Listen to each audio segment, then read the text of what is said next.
총 1600회에 이르는 비행 실험이 단 한 건의 사고도 없이 모두 마무리되면서 KF-21 개발 시험이 공식적으로 종료됐다라고 발표를 했는데 3월에 양산 1호기 KF-21 출고되죠. 올해 중에 실전 배치되니까 정말 기대가 됩니다.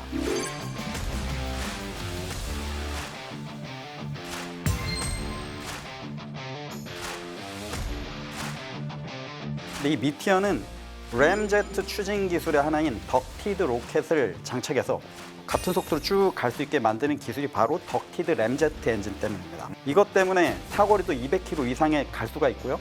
근데 최대 사거리는 이게 고고도에서 직진 기준이기 때문에 우리가 실제로 봤을 때는 50에서 한 70% 정도만 보시면 될 거예요. 200km에서 쏘지는 않겠네요. 그렇죠. 아니 그런 기준을 자기들끼리는 정해놓고 싸울 거 아니에요? 그거 얘기하면 저는 죽어야 될 것 같습니다. 큰일 날 뻔했네. 네.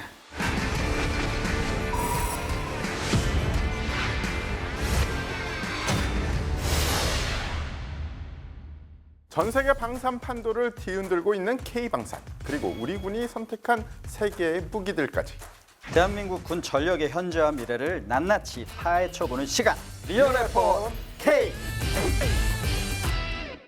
아재님은 전투기 조종사 출신으로서 올해 정말 기대가 될 듯합니다. 뭐 때문에요?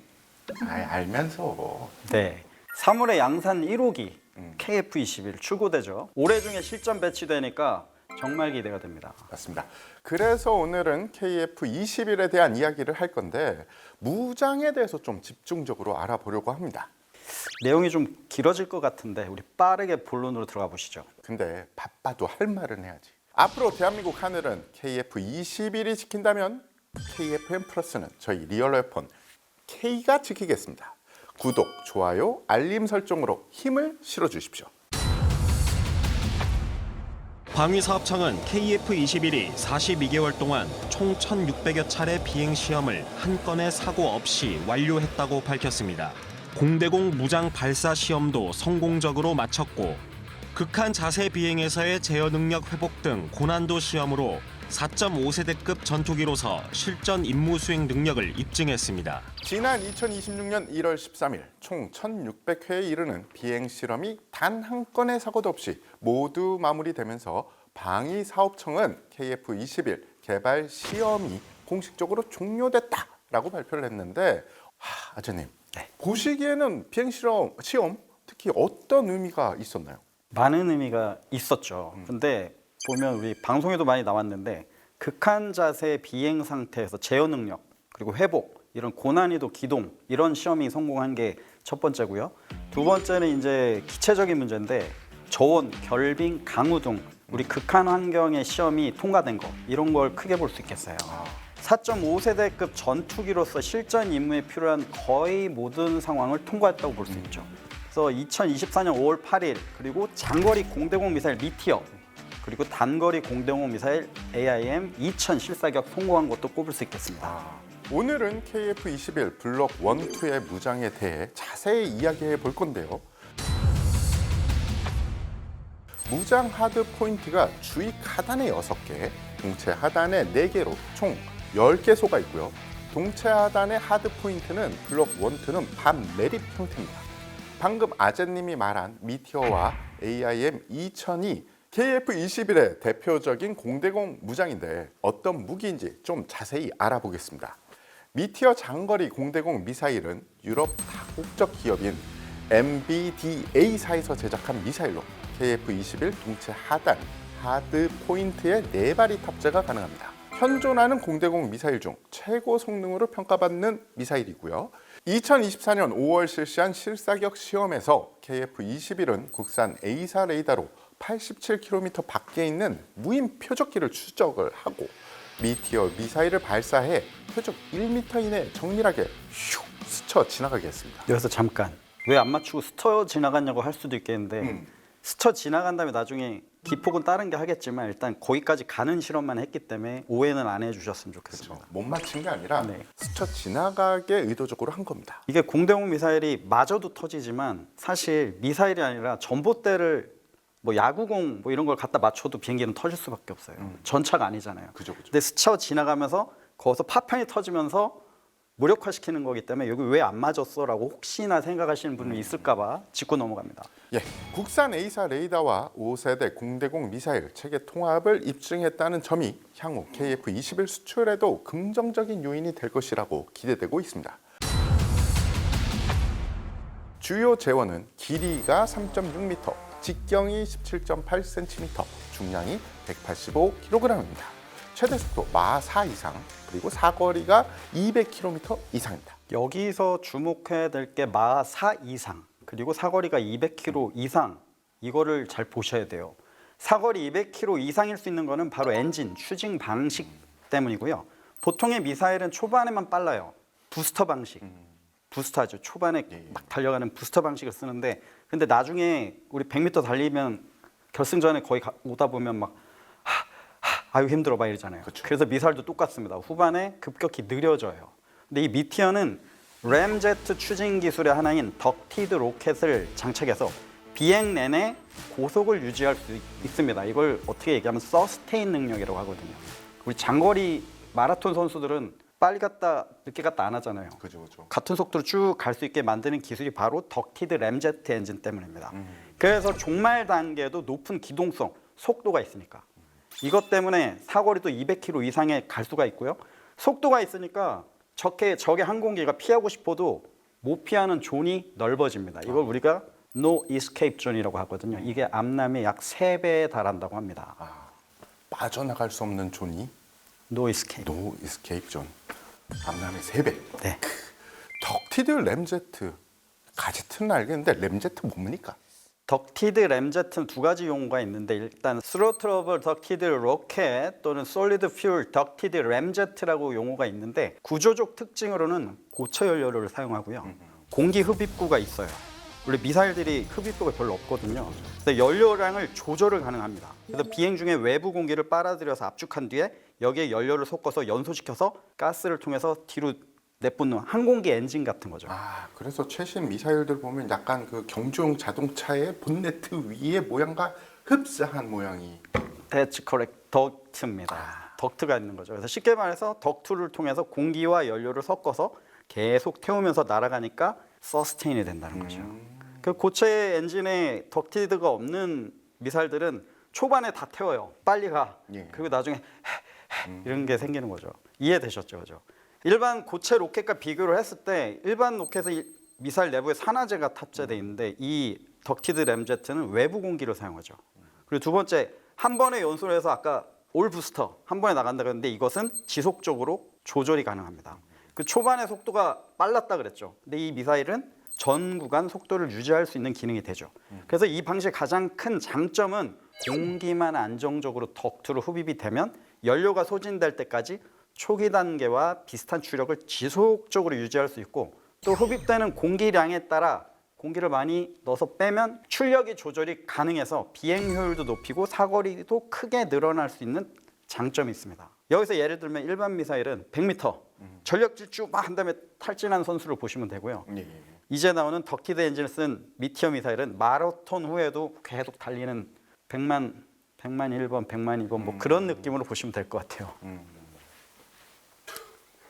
이상한가? 웃긴 얘기를 했는데 진지하게 하니까 진짜 웃기네. 아니 문과래서 문과이과 또 나와요. 암람 갈게요. 자, 예를 들면 우리 암람은 초반에 마 4 정도로 날아가다가 종말 단계에서 속도가 쭉 떨어져요. 마 1 정도. 햇빛이 마 1 정도면 어느 정도 피할 수가 있습니다. 항공의 속도도 거의 마 정도로 날고 있거든요. 그러니까 비슷한 속도라고 보시면 되겠죠. 근데 미티어는 처음에 마하 4 정도로 날아가잖아요. 종말 단계도 마하 3에서 4를 유지합니다.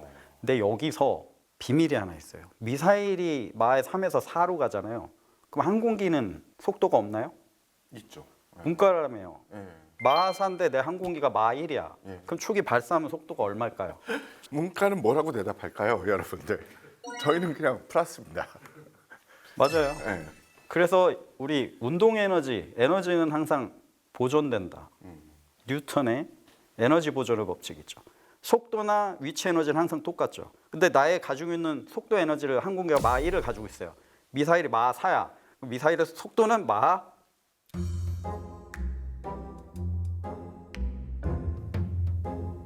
4.5에서 5 정도 되겠습니다. 더하면 되는데 왜 또 4.5는 왜 나온 거야? 문과는 언제나 마이너스와 플러스를 더합니다. 빠져나갈 구멍을 만드는 거죠. 그렇게 하면 이스케이프이 안 돼요. 노 이스케이프 존이 그래서 크다는 거 이해되셨나요? 아하. 네. 근데 궁금한 게 있습니다. 방금 미티어 미사일을 장거리 미사일로 계속 설명을 하셨는데 어디서는 또 장거리라고 하고 또 어디서는 중거리 미사일이라고 하고 잘 모르는 저 같은 입장에서는 헷갈리거든요. 사거리 200km 이상이면 장거리 미사일 아닙니까? 장거리죠. 자, 여기서 여러분이 좀 아실 게 꼭 이게 미사일이 거리 가지고 장거리, 단거리, 중거리를 막 나누진 않습니다. 몇 가지 분류하는 방식이 있어요. 근데 이게 어떤 법칙으로 낮거나 이래야 된다는 법령도 없어요. 우리 항공기 세대를 나눌 때도 1, 2, 3, 4 막 나눌 때 누가 나눴어요? 네, 업체. 그죠? 맞습니다. 진짜로 업체에서 나눴습니다. 이게 7세대, 8세대 이거 태 기자님 만들면 나와요. 태 기자 세 이게 8세대다. 그럼 그게 갈 겁니다. 근데 아무도 아직 안 했잖아요. 그 전에 업체를 만들어야 됩니다. 그래서 보면 일단 분류가 현실적으로 실효적 사거리, 기본 분류는 이제 거리 가지고 얘기를 하는데 단거리, 중거리, 장거리 세 개로 나눕니다. 그래서 단거리는 0에서 한 20km 정도. 대표적인 미사일이 AIM-9X. 우리 얘기는 열추적 미사일들이 되겠죠. 중거리는 약 20에서 80km 정도. 이게 이제 암남들, AIM-120 차리, 델타 또는 미카 같은 우리가 많이 보고 있었던 그런 미사일들이 되겠어요. 이제 장거리는 80km에서 한 200km 정도로 보는데요. 이게 바로 미티어, 그리고 중국이 쐈던 PL-15, 러시아제 R-37M 요 정도가 되겠어요. 근데 최대 사거리는 이게 고고도에서 직진 기준이기 때문에 우리가 실제로 봤을 때는 50에서 한 70% 정도만 보시면 될 거예요. 왜 팜플렛 나오면 우리가 뭐 살 때 팜플렛 거 다 안 믿잖아요, 그죠? 그죠. 예, 그렇게 보시면 실효적으로 한 50에서 70% 정도 될 것이다라고 보시면 될 거예요. 그러면 유효 사거리가 100에서 한 130. 그 정도로 예상을 하겠죠. 이건 이제 거리 기준이었는데 이제 교전 방식을 보면 이게 실제 군사적으로 더 중요합니다. 단거리는 도그 파이트, within visual range, 우리 그러죠. 유관거리 내에서 사용하는 미사일들.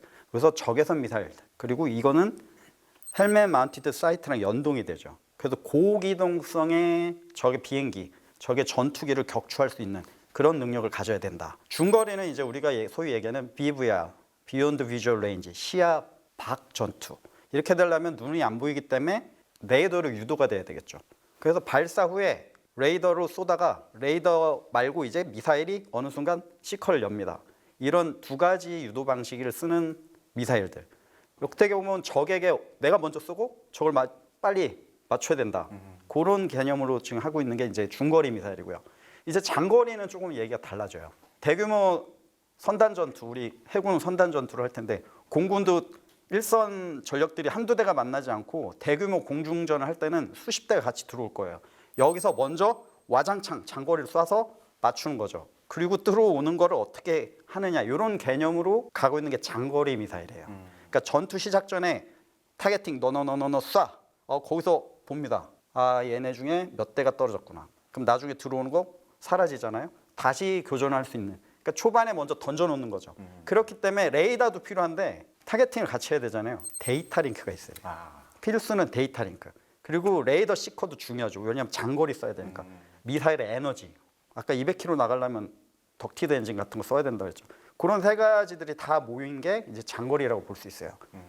쉽게 얘기하면 적이 나를 보기 전에 나 왜 맞았어? 이런 식인 거죠. 아까 그 50에서 70% 정도가 실제 사정거리라고 한다면 그러면은 미티어를 달고 실제로 전투에 임했을 때 네, 이게 200km에서 쏘지는 않겠네요. 그렇죠.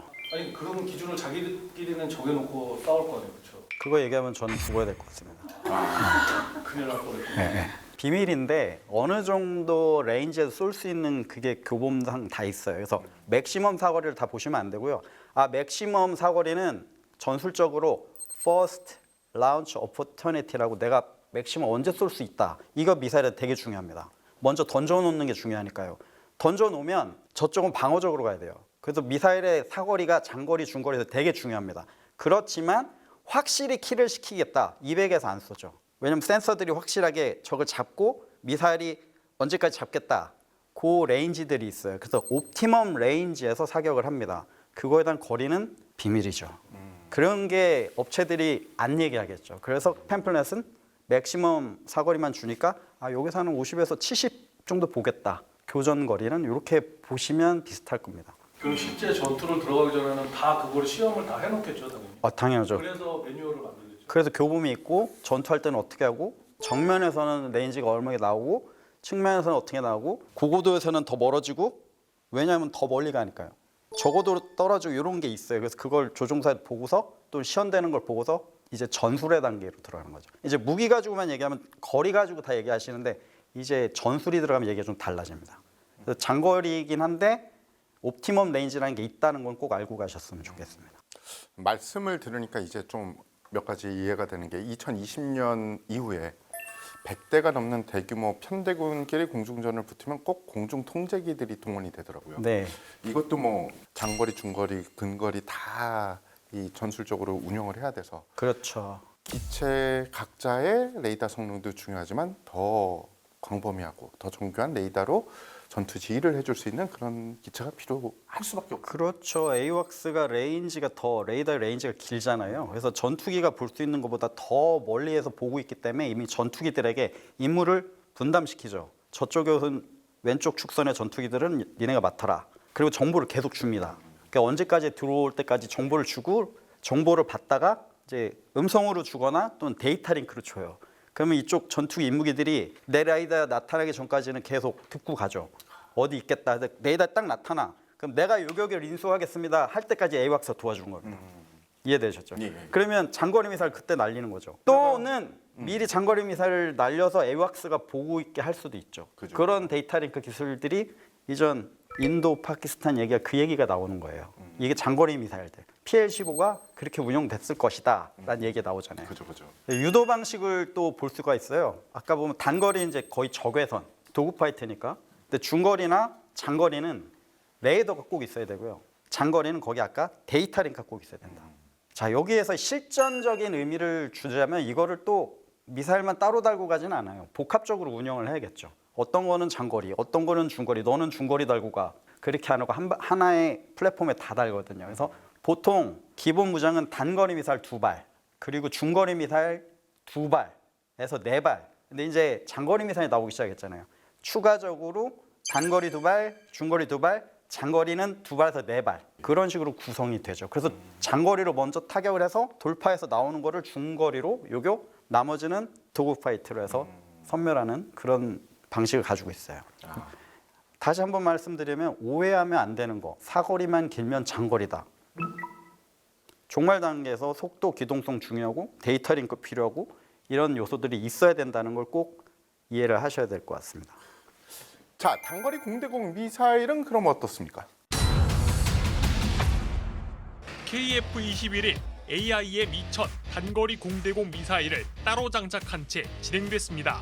AIM-2000은 사이드 와인더와 비교했을 때 추적 능력은 최대 8배 높고 드론을 포함해 다양한 표적을 공격할 수 있습니다. 단거리 공대공 미사일 이제 아까 잠깐 언급한 게 있었는데 AIM-2000 우리가 IRIS-T라고 부르죠.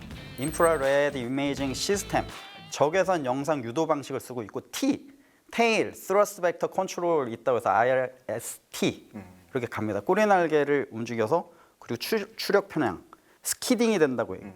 스포츠카 이거죠. 그냥 이렇게 도는 게 아니라 스키딩하면서 가는 뭐라 그러죠? 이니셜 D에 나오는 드리프트 같은. 드리프트 같은 기능이 미사일에 있는 거예요. 적절한 표현입니다. 미사일에도 드리프트가 필요한가요? 스러스 벡터. 왜냐하면 그냥 선회를 하면 선회 반경이 멀리 가야 되니까 천천히 가야 되잖아요. 안 맞겠죠. 근데 드래프트하고 시작하는 거죠. 초기 발사 단계 발사해서 부스터라 그랬잖아요. 속도를 쫙 해야 되는데 속도를 가져가게 했으면 선회 반경이 엄청 길어져요. 그러면 항공기가 도망가겠죠. 그래서 속도를 내기 전에 발사해서 쫙 날아가는 거예요. 이해되셨죠? 그게 추력 편향 제어를 쓴 미사일들이 그래서 무섭다. 그래서 전투기도 그런 걸 달잖아요. 서스 벡터 컨트롤. F-22도 달고 수호기도 달고 그 유기가 그냥 기동한 쟤 왜 이렇게 와? 갖다 놔야 미사일 쏠 거 아니에요. 이해되셨죠? 그래서 그 기술이 무섭다는 겁니다. 자, 이래서 고기동 단거리 공대공 미사일이 그렇기 때문에 됐다는 걸 제가 설명드렸고요. 재원은 사거리 약 25km, 속도는 마하 3인데 비행기 속도 있다 그랬죠? 예, 예. 플러스 하시면 돼요. 아, 예. 항공기 속도 플러스 마 3이 현실적인 운동 에너지. 아까 에너지 보존 법칙 얘기했죠, 그죠? 항공기 속도 플러스 미사일 속도로 보시면 되고요. 주익 KF-21은 이제 윙팁이 아니라 주익 하단에 2발 또는 4발 이렇게 탑재가 가능합니다. 이게 우리가 미국산 AIM-9 사이드와인더 미사일 많이 쓰기 때문에 이 대비가 가능한데 추력이 8배 정도가 됩니다. 그러니까 고기동 쏘는 거죠. 그리고 드론, 저속 표적도 요격이 가능하고요. IRIS-T는 러시아 우크라이나 전쟁에서 지대공 버전이 이미 사용되고 있어요. 그래서 현재까지 격추율 100%라고 합니다. 대단한 거죠, 그죠? 맞습니다. 지난 2025년 12월 23일 제 생일이네요. 네? 지난 25년 12월 23일 KF-21 추가 무장 시험 사업 착수 회의가 열렸습니다. 2025년 12월부터 2028년 12월까지 약 7천억 원의 예산을 투입해서 KF-21 공대지 무장 10여 종 등을 시험 예정인데요. 이 사업에 포함된 공대지 무장이 어떤 것들이 있는지 알아보겠습니다.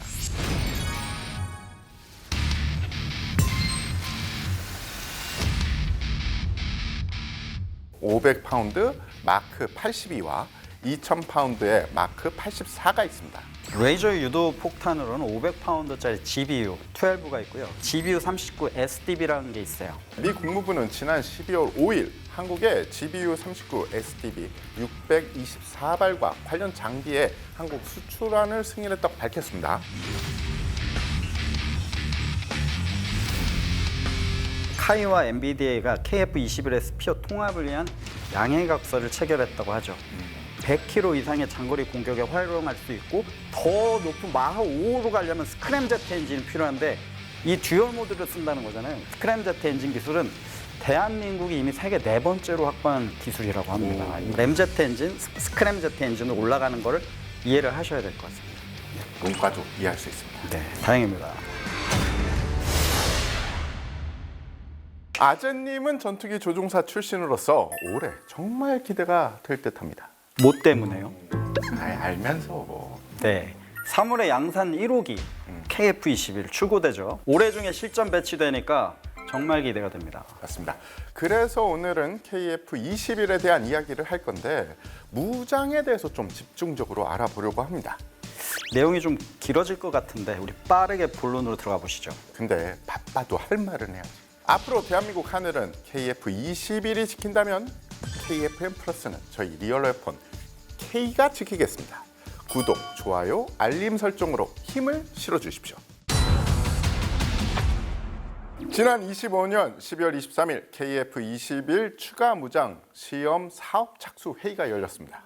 이 사업에 포함된 공대지 무장이 어떤 것들이 있는지 알아보겠습니다. 먼저 재래식 무유도 폭탄으로 500파운드 마크 82와 2000파운드의 마크 84가 있습니다.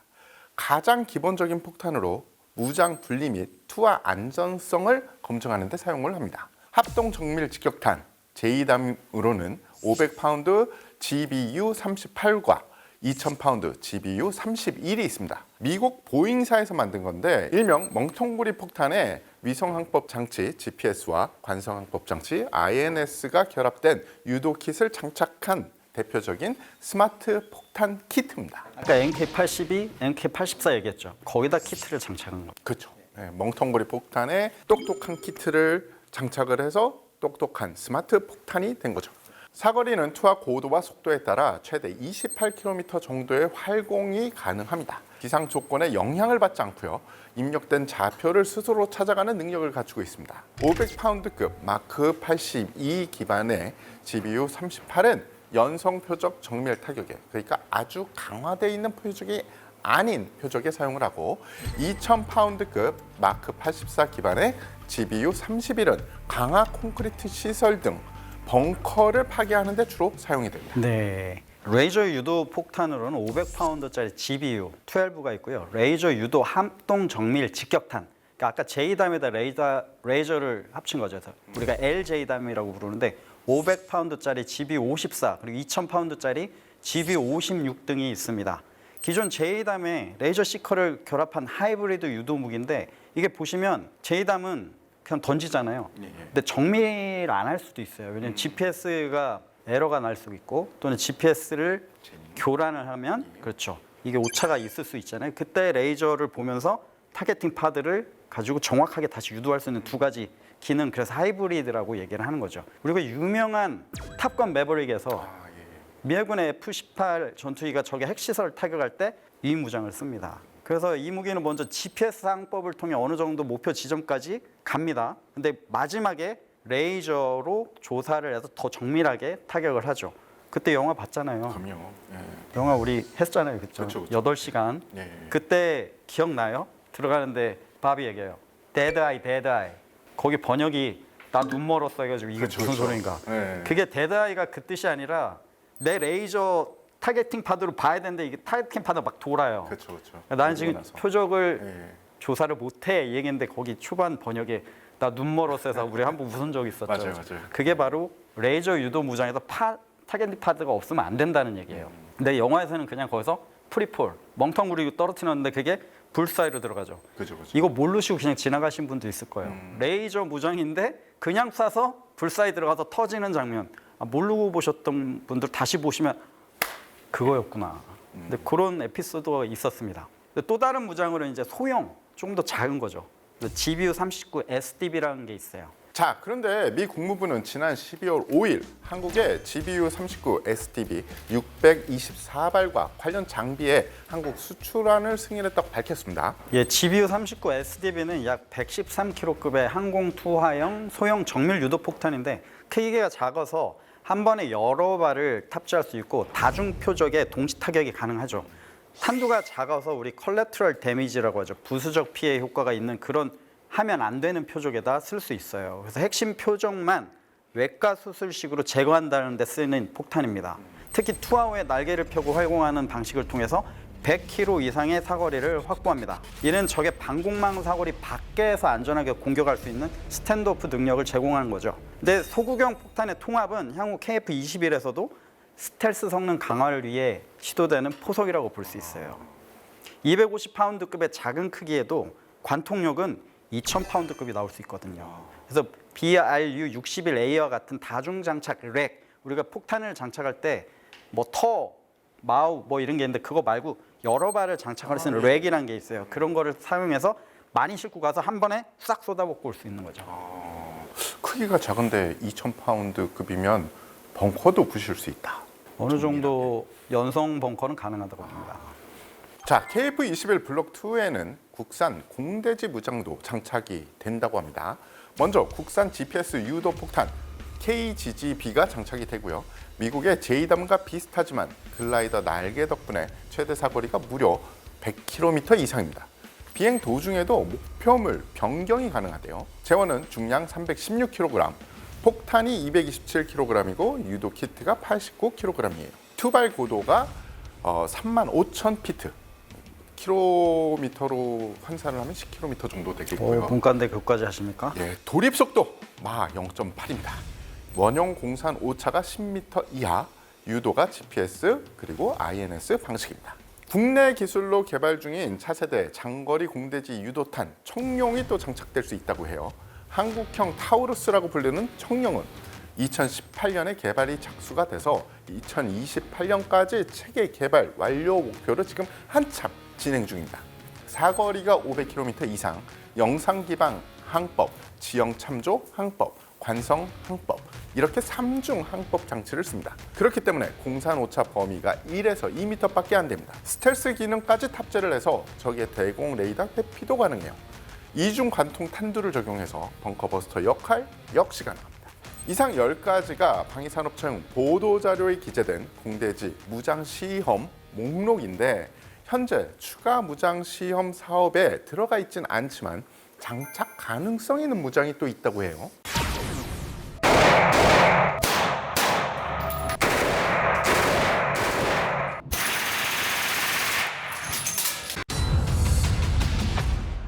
이게 들리는 얘기가 엔비디아사의 스피어 3 작년 아덱스 2025에서 카이와 엔비디아가 KF-21의 스피어 통합을 위한 양해각서를 체결했다고 하죠.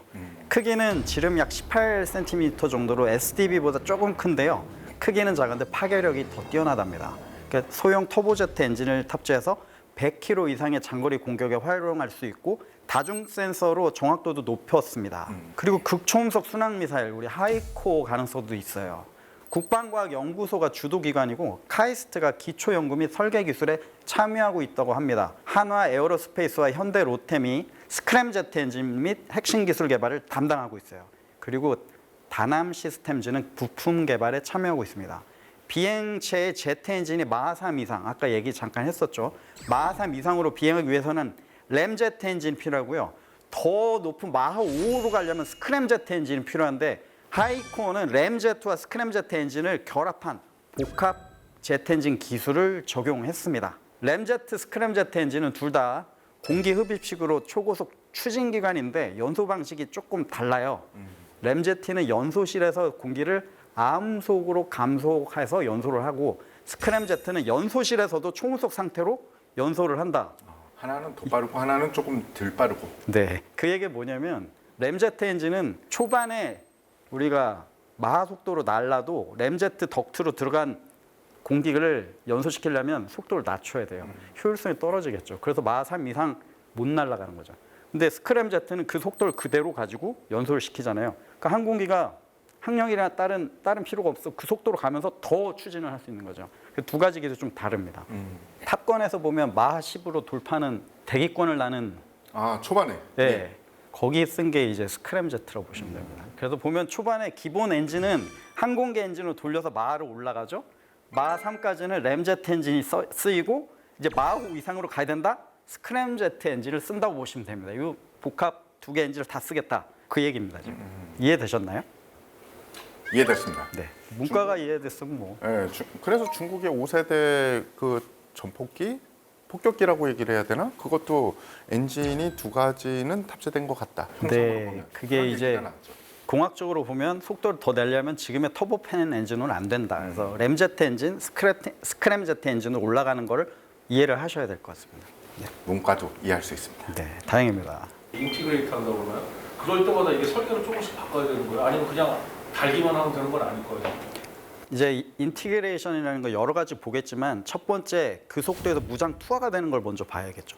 이게 무장의 성능은 다른 문제고요. 항공기랑 분리가 세퍼레이션 되고 출발하고 그 다음부터 성능은 다른 문제입니다. 그게 인티가 먼저 돼야 되고 그 다음부터 이제 체계 연동이 레이더랑 잘 됐느냐 뭐가 됐느냐는 이제 다른 문제가 되겠죠. 다는 거부터 다 할 때마다 미사일마다 다 해야 되는 거죠. 처음부터 다 해야 됩니다. 형상이 다르기 때문에. 그거를 우리가 여태까지 잘하고 있는 거 아닙니까? KF-21. 그걸 지금까지 무장들은 다 됐는데 이제 앞으로 장착될 무장들이 그런 영역에서 사용을 해야 되니까 이제 조금 다른 영역의 시험이 필요하겠죠. 아음속에서만 시험하다 이제 마하로 날면서 스크램제트, 램제트 엔진들을 써야 되기 때문에 그런 무장들 쓰면 좀 다른 환경에서 시험이 돼야 되겠죠.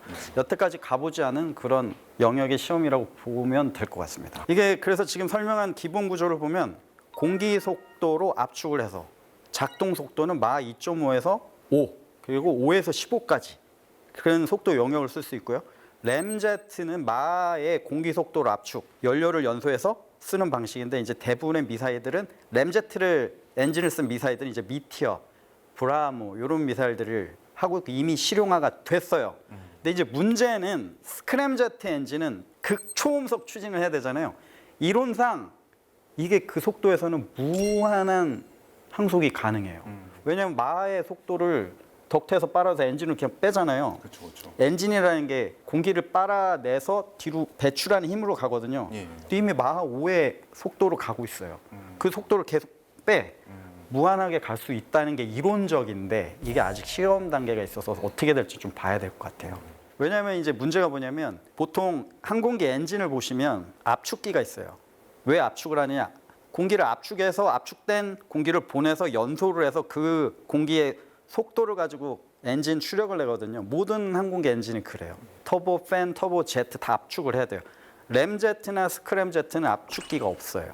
왜냐하면 이미 속도가 마하 속도 이상에서 쓰기 때문에 마하라고 하는 것은 공기가 엄청난 압축된 게 들어오는 거거든요. 압축기가 없이 이 마하 속도의 공기의 응집력 가지고 사용하는 거거든요. 그래서 속도가 적으면 저 엔진은 못 쓴다는 거예요. 그래서 마하 속도 이상에서 쓴다. 여기서 문제는 이 압력이 얼마나 될 건지, 이 충격파를 어떻게 제어해야 될 건지 이게 상당히 불가능한 문제거든요. 이게 엄청난 도전에 가까운 거예요. 그래서 공기역학, 연소공학, 그리고 재료공학의 끝판왕으로 볼 수 있어요.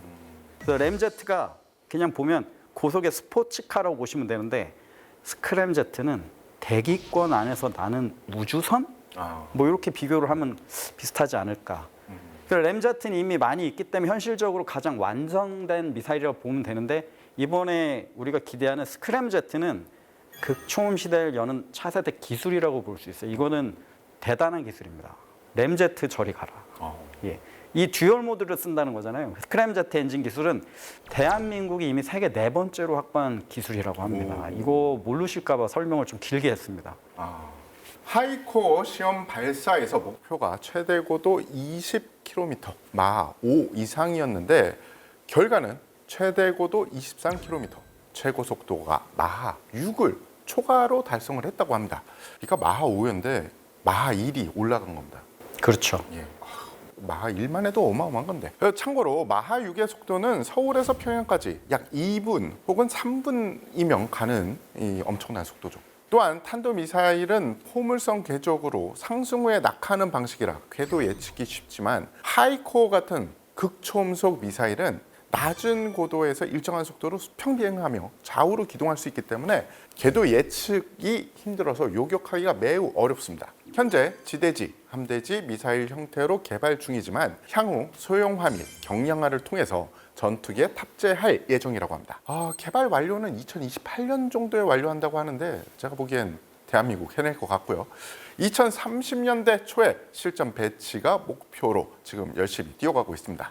탑재 기체로는 KF-21과 F-15K가 검토되고 있는데 초기형 같은 경우엔 크기와 중량을 고려하면 아마도 F-15K, 왜냐하면 F-15K가 약간 여유가 있고 크니까 먼저 운영되다가 향후에 좀 발전형에서는 KF-21에 장착이 돼서 운영되지 않을까라는 예상을 하게 됩니다. 이게 무장들이 속도가 빨라지는데 요격이 하기 어렵다, 이렇게 실제적으로 안 와닿으실 것 같은데요. 왜냐하면 레이더 센서가 표적을 잡아서 어느 정도에서 요격을 한다는 걸 컴퓨터 계산을 합니다. 근데 마하 1 이하의 아음속 순항미사일들은 어느 정도에 쏘면 되겠다고 되게 느리잖아요. 거기서 이제 우리 팔랑크스나 뭐 미사일이나 요격이 가능한 어느 정도 예측 지점이 있어요. 근데 이게 마하 4, 5 가면 얘가 방향 조금만 틀어도 나는 저기를 요격해야 돼? 여기 가야 돼? 이게 엄청난 편차를 가지거든요. 그래서 요격 자체가 불가능할 수가 있어요. 그래서 우리 이지스함들 개발될 때 스파이원 델타, 적의 미사일이 초음속으로 가면서 레이더의 성능 그리고 CPU를 바꾸는 이유가 거기에 있어요. 이걸 못 따라오면 저거는 내가 요격을 하고 싶어도 요격을 할 수 없다. 계산이 안 되거든요. 또 하나는 암속의 미사일들을 먼저 날렸어요. 그걸 타겟팅하고 있는데 뒤에서 초음속으로 쏴요.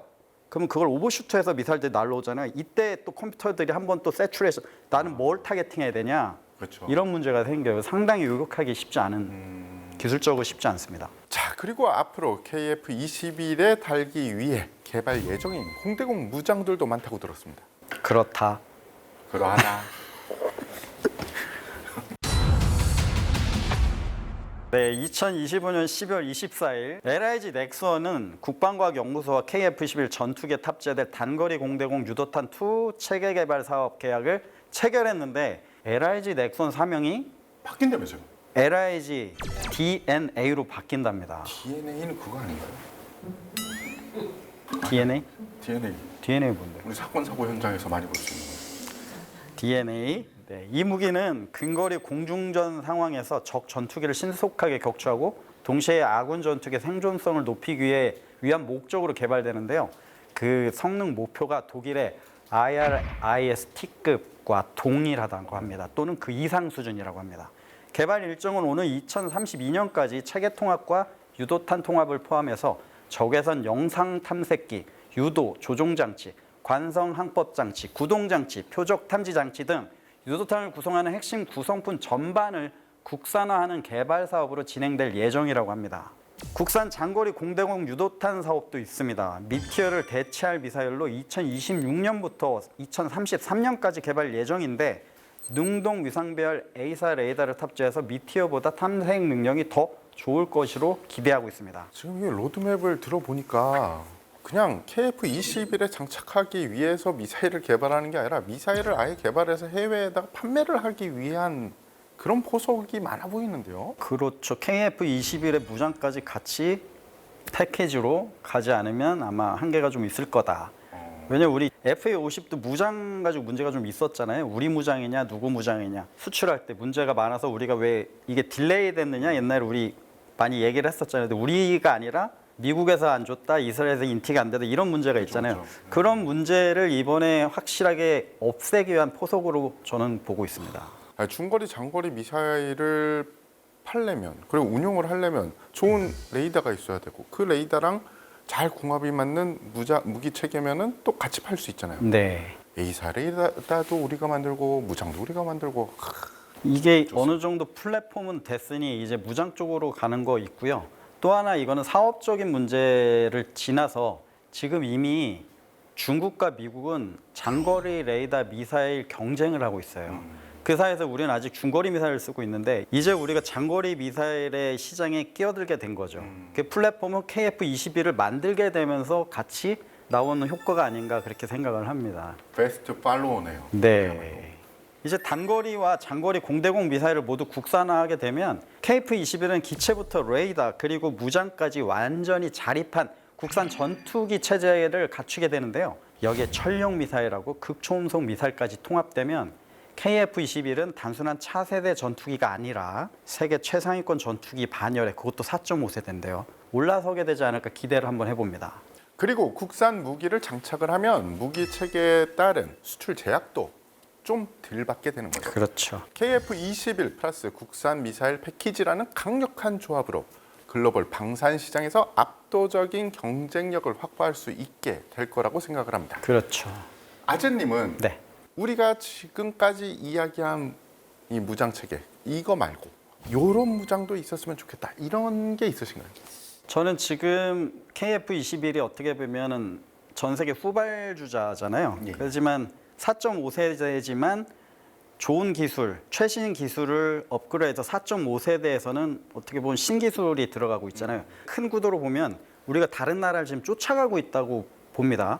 그래서 지금 얘기 나오는 장거리 미사일 이런 것도 이미 다른 나라에서 만들고 있고요. 거기에 우리가 어느 정도 쫓아간다는 느낌이 있는데 그러지 말고 다른 무기를 한번 달았으면 어떨까? 어떤? 레이저. 아 조사용 타겟팅 파드가 아니라 진짜 타겟팅을 할 수 있는 레이저 무기를 조금씩 업그레이드해서 넣는다고 한다면 얘기가 좀 달라질 것 같아요. 꼭 적의 전투기 말고도 우리가 드론 레이저로 가능하고 큰 것도 어떻게든 소프트 킬 능력으로 마비를 시킬 수 있겠죠. 그런 레이저 무장을 좀 개발을 한다면 이거는 다른 세대, 다른 나라의 전투기에 없는 무장. 차원이 다르구나. 레이저빔, 이제 스타워즈 비행기도 같이 나오게 되는 거죠.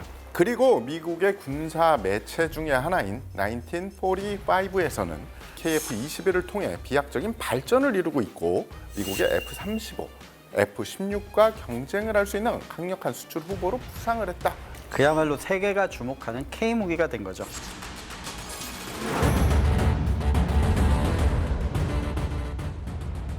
레이저. 조사용 타겟팅 파드가 아니라 진짜 타겟팅을 할 수 있는 레이저 무기를 조금씩 업그레이드해서 넣는다고 한다면 얘기가 좀 달라질 것 같아요. 꼭 적의 전투기 말고도 우리가 드론 레이저로 가능하고 큰 것도 어떻게든 소프트 킬 능력으로 마비를 시킬 수 있겠죠. 다른 세대, 다른 나라의 전투기에 없는 무장. 차원이 다르구나. 레이저빔, 이제 스타워즈 비행기도 같이 나오게 되는 거죠.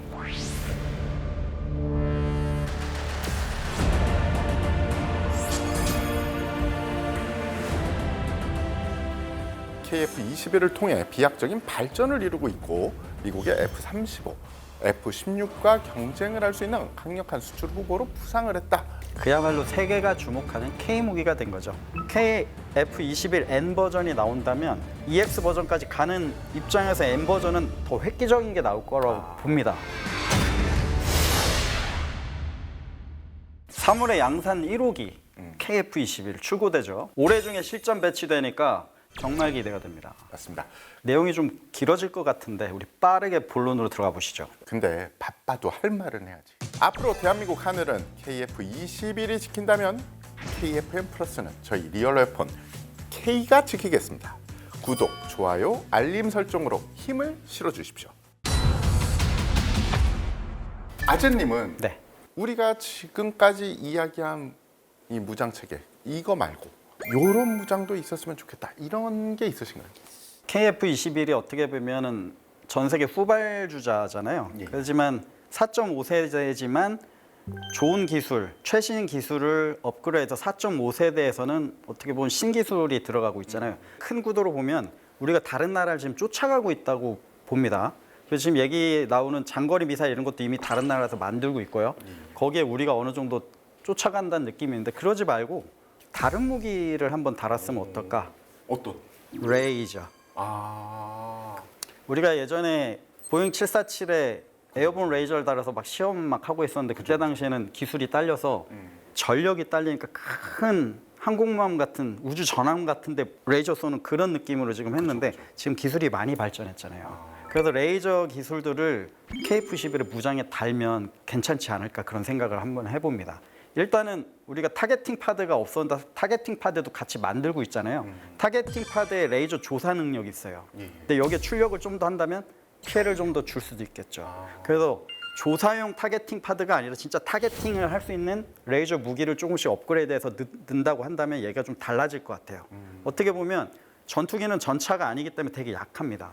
조금이라도 어디 구멍을 나던가 센서를 뭐 레이더를 안 좋게 하든지 이게 좀 비인간적이긴 한데 무인기가 아니고서 유인기라면 조종사가 없으면 조종이 안 되겠죠. 그런 무장이라면 레이저 출력으로 가능하다고 봐요.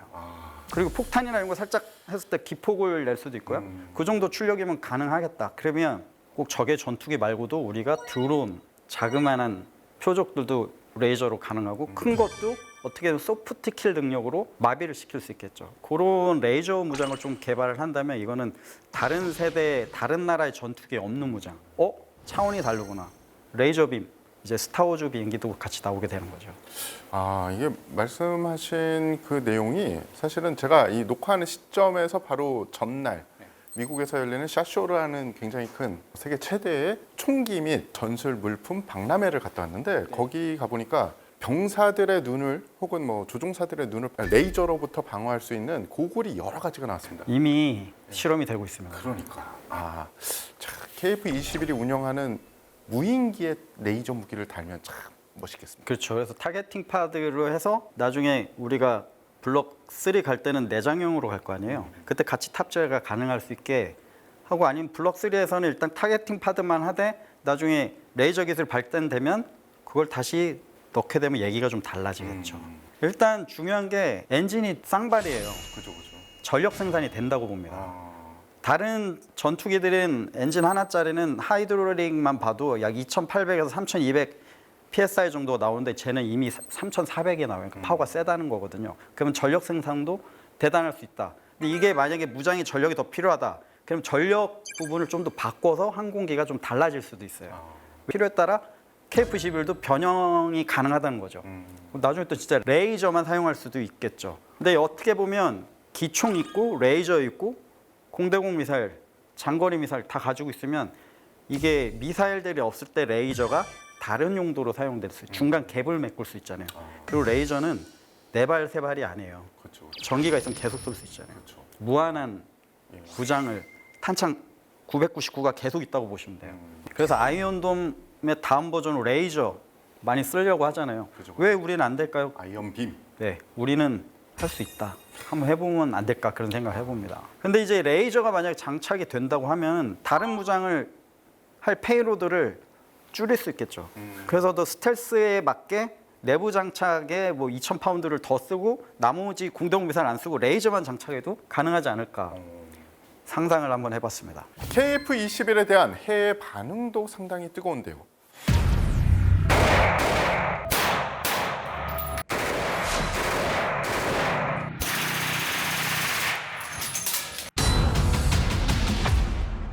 독자 전투기 테자스를 보유한 인도의 최신 반응을 보면 지난 1월 5일 인도의 한 언론에서 KF-21에 관한 기사를 다뤘습니다. 인도는 자국 전투기인 테자스를 개발했음에도 불구하고 KF-21은 인도의 테자스보다 더 강력한 전투 성능을 갖췄고 미국의 5세대 스텔스기인 F-35보다는 합리적인 가격이다라고 이야기를 했고요.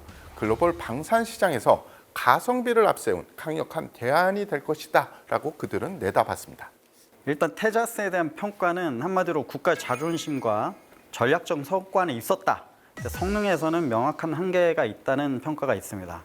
이게 군 내부에서는 물론 유지비 저렴하고 경량 무장 통합, 뭐 짧은 항속거리, 적은 페이로드, 그런데 A사 레이더 능력이 제한돼서 제한적인 BVR 교전. 그래서 군에서는 미그 21급은 대체가 가능한데 인도의 주력 전투기 수호이 30이나 라팔급을 대체하지 못한다는 얘기가 있습니다. 그래서 좀 아셔야 될 게 테자스가 신형 전투기이긴 한데 우리 FA-50처럼 경량 전투기로 개발을 했어요. 그러니까 저기에서 인도에서 가지고 있는 중량급 주력 전투기를 교체하기는 무리가 있다고 보는 거죠. 그래서 인도는 지금 현재 수호이 30이 노후화되고 미그 29가 단계적으로 퇴역을 하고 있어요. 그래서 테자스를 약 300대 만들어서 중간 갭을 메우려고 했는데 군에서 안 좋아하는 거죠. 아, 이거는 인도가 좀 아픈 기억이 있었잖아요. 그죠. 공중전하기 쉽지 않겠다. 그래서 차세대 5세대 전투기 개발은 또 인도가 2035년 이후에 하겠다. 중량의 전투기가 필요한 상황이에요. 그리고 인도 거기 히말라야 고지가 있잖아요. 인도양 그리고 대양 작전을 해야 되잖아요. 단발 엔진 안 좋아합니다. 그러니까 쌍발에 그리고 고성능 A사 레이더 그리고 장거리 미사일. 거기서 인도군이 얘기하는 게 그래서 KF-21이 중형 전투기라서 우리가 만들고 싶었지만 참 아직 못 만드는 전투기라고 좀 아쉬워하는 그런 평가들이 있습니다. 뭐 그럴 수 있죠. 못 만들면 사오면 됩니다. 땅은 K9이 지키고 공중은 KF-21이 지키는 멋있는 그림이 나올 수 있다. 바다는요? 바다도 뭐 또 대한민국의 뭐 잠수함, 뭐 전투함 열려 있습니다. 네. 그리고 미국의 군사 매체 중에 하나인 1945에서는 한국 항공 우주 산업이 KF-21을 통해 비약적인 발전을 이루고 있고 미국의 F-35, F-16과 경쟁을 할 수 있는 강력한 수출 후보로 부상을 했다라고 평가를 했습니다. 그야말로 세계가 주목하는 K 무기가 된 거죠. 네. 최근에 그 인도 지금 확정된 거 말고 KF-21 동남아에서 말레이시아, 필리핀 쪽에서도 좀 얘기가 오가고 있잖아요. 필리핀 쪽에서는 어떤 뉘앙스냐면은 필리핀 정부에서는 정확하게 인정을 하진 않지만 오히려 대한민국 쪽에서 필리핀이 구매를 할 가능성이 높다라고 자꾸 이야기를 하고 있다라고 그런 워딩을 하더라고요. 왜냐하면 지금 FA-50 가지고 사업을 진행 중에 있는데 지금 당장 그거 다 하고 업그레이드 사업까지 나가는데 지금 KF-11 지금 산다? 이건 제가 보면 이게 내친 김에 확장형도 한번 가볼까요? 방위사업청과 카이의 발표에 따르면 KF-21은 앞으로 3가지 다른 버전으로 발전할 예정이라고 해요. 먼저 KF-21EA 모델이 있습니다. 이름에서 알 수 있듯이 전자기 전에 특화된 모델입니다. 개념적으로 보면 미 해군의 전자기 전기인 그라울러와 유사한 역할을 수행할 것으로 보이는데요. 핵심 임무는 바로 에스코트 제모입니다. KF-21EA는 KF-21 복자형을 기반으로 개발될 예정이고요. 뒷좌석에는 전자전 운용 장교가 탑승해 각종 전자전 시스템을 전담할 것으로 알려져 있죠. 이미 사업에서 우리가 원거리 제모를 지금 가고 있잖아요. 이제 에스코트 제모는 이제 KF-21 버전으로 가면 되겠죠. 예. 기체에는 다양한 전자전 포드와 안테나가 장착이 되며 대레이더 미사일을 탑재해서 방공망 제압의 핵심 전력으로 활용될 전망입니다. 그리고 KF-21SA가 있는데 수출을 위한 맞춤형 버전이라고 보시면 됩니다. 나라마다 선호하는 능력치가 조금씩 다른데요. KF-21SA에는 고온 환경을 고려한 냉각 성능 강화 혹은 염분과 높은 습도를 대응하기 위한 부식 방지 코팅 기술 그리고 각국의 활주로 인프라와 정비 여건에 맞춘 맞춤형 운영 지원 체계가 적용이 될 예정이라고 합니다. 또 하나 중요한 부분이 바로 무장 통합 능력인데요. KF-21SA는 국산 무장은 물론이고 미국산, 유럽산 무기 체계까지 통합해서 운영할 수 있는 유연성을 갖추게 될 겁니다. 이런 점에서 KF-21SA는 단순한 수출형이 아니라 각 국가의 작전 환경과 요구에 맞춰 지나는 글로벌 시장 대응형 전투기라고 생각할 수 있습니다. 이 확장형 중에 가장 기대되는 거는 EX 버전이죠. KF-21EX 버전은 KF-21 블록 3라고 불리는데 KF-21의 성능 개량 버전이라고 보시면 됩니다. 약 10가지 이상이 개량이 되는데 가장 눈에 띄는 거는 내부 무장창이죠. 스텔스를 위한 기본 전제 조건이겠죠. 무장을 기체 내부에 수납을 함으로써 스텔스 성능을 획기적으로 끌어올리게 되죠. 현재 실전 배치된 전투기 가운데는 내부 무장창을 운용하는 기체가 바로 F-22, F-35, 그리고 중국의 제-20, 러시아의 수호 57 정도로 최첨단 기술로 분류되는 영역인데요. KF-21EX는 동체 하부에 2개의 내부 무장창을 갖추고 미티어 공대공 미사일 4발, 소형 공대지 미사일 최대 8발 또는 2,000파운드급 정밀 유도 폭탄 2발까지 탑재할 계획입니다. 그러면 형상 자체가 조금 변하겠네요. 달리겠죠. 예. 그래서 투 엔진을 장착한 이유가 싱글 엔진은 좀 힘들겠죠. 그죠? 그리고 기존 기체 설계에 발생할 수 있는 미세한 틈새를 최소화하고 공기 흡입구를 동체와 더욱 매끄럽게 연결하는 방식으로 레이더 반사 면적을 한층 더 줄이는 설계 개선도 함께 적용된다고 합니다. 전자전 센서 체계 역시 대폭 진화할 예정인데요.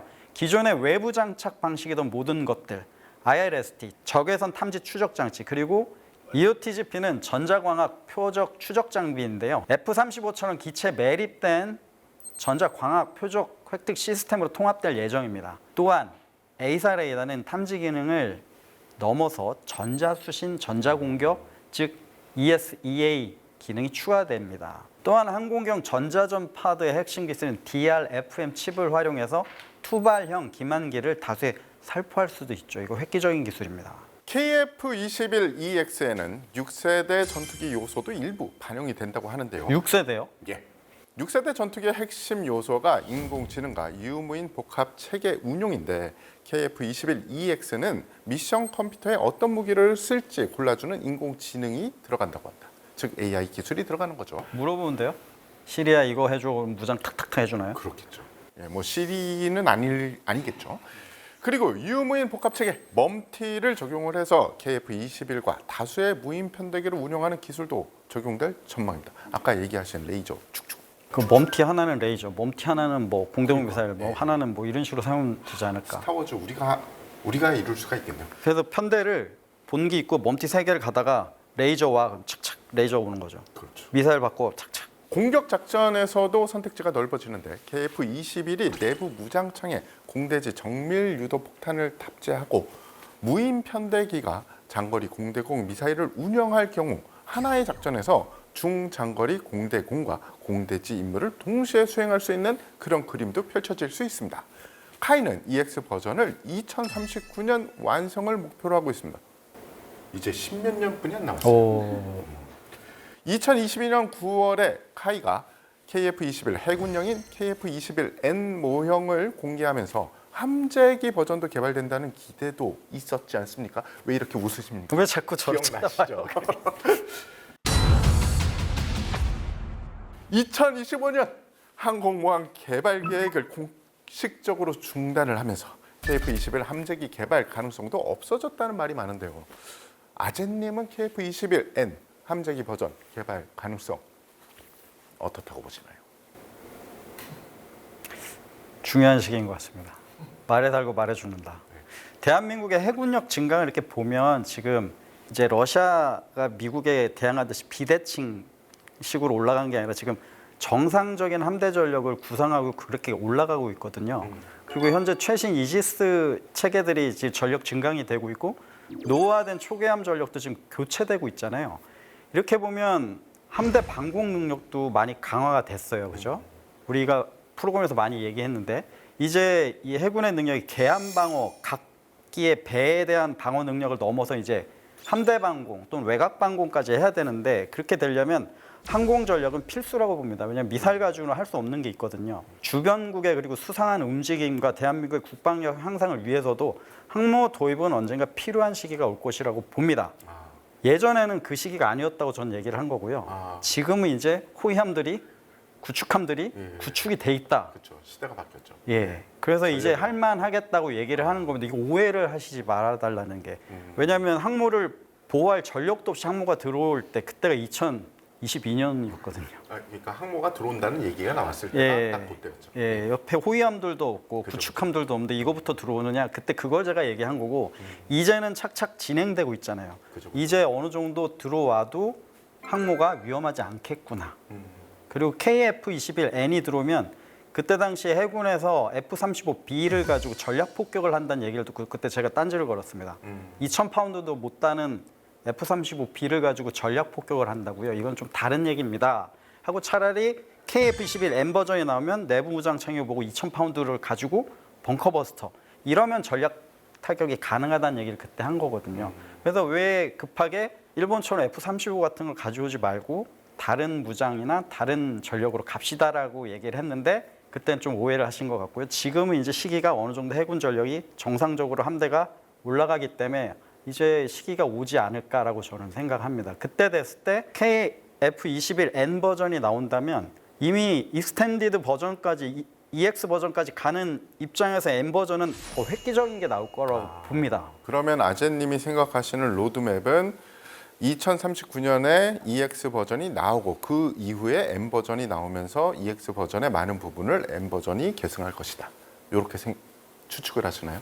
지금 KF-21N에 대한 얘기가 없으니 아무래도 그 기술이 가면서 N이 마지막에 나온다면 다른 비행기가 나오지 않을까. 그렇구나. 혹시 압니까? 수직 이착륙으로 만들지? 오해는 하지 마십시오. 예, 예. 불과 30년 전만 해도 한국은 헬리콥터 조립도 어려웠어요. 근데 지금은 초음속 전투기를 자체 개발하는 나라가 됐죠. 이거는 단순히 전투기를 개발한다는 의미를 넘어서 한국이 항공우주 강국으로 도약하는 발판이 된다는 의미입니다. KF-21의 앞날을 열렬히 응원하면서 오늘 이야기는 여기까지 하겠습니다. 2026년에도 대한민국이 세계 4대 방산 강국에 한 발 다가가기를 그리고 우리 군의 전력이 더욱 강건해지기를 응원하겠습니다. 감사합니다.